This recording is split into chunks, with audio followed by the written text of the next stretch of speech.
You are standing in a crowd, thousands of people around you, and somewhere in the back of your skull, something ancient is quietly scanning every single face. Not because you asked it to, because that part of your brain has been doing this job for 2 million years, and it is not going to stop now. The stranger problem is not a modern one. It is not the result of social media or the news cycle. It is older than language, older than fire. It is baked so deep into your neural architecture that you cannot think your way out of it. You can only understand it. Here is what your brain is actually doing when you see an unfamiliar face. In the first fraction of a second, before you have processed a single word, a small almond-shaped cluster of neurons has already made a decision. Threat or no threat. This structure is called the amygdala. Neuroscientist Joseph Ledoux showed that your brain routes sensory data directly to the amygdala before it reaches your cortex. You react before you think. Always. For most of human history, an unfamiliar face was a genuine signal of danger. Your ancestors lived in bands of 30 to 50 people.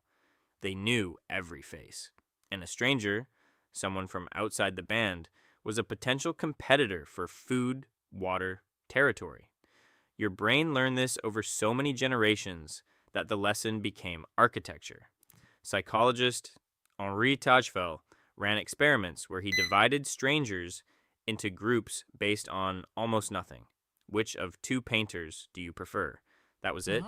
Within minutes, people favored their own group and discriminated against the other.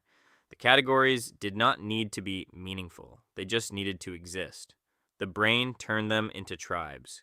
You are doing this every single day. You walk into a room, and within seconds, you are sorting. People like me, people not like me. It happens before you choose it.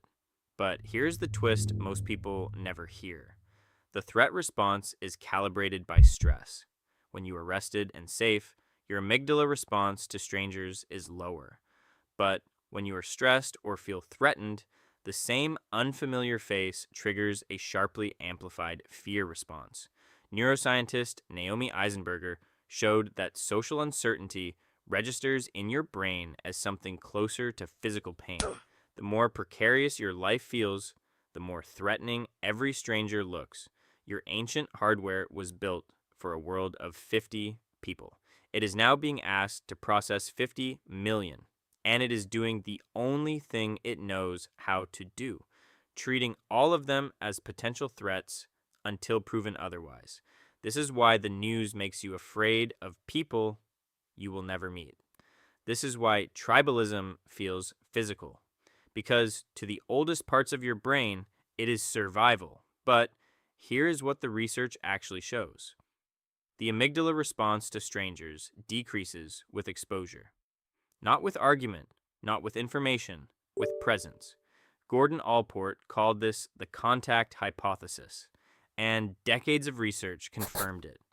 Simple, sustained contact between different groups reduces fear.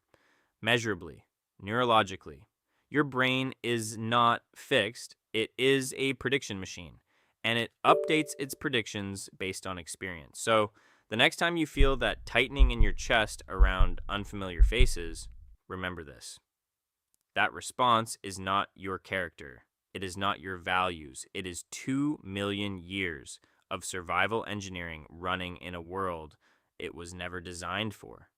Tonight, when you walk past someone you do not recognize and feel that flicker of unease, that is not the end of the story. That is the beginning of the most human thing you will ever do. Choosing to see past the machinery.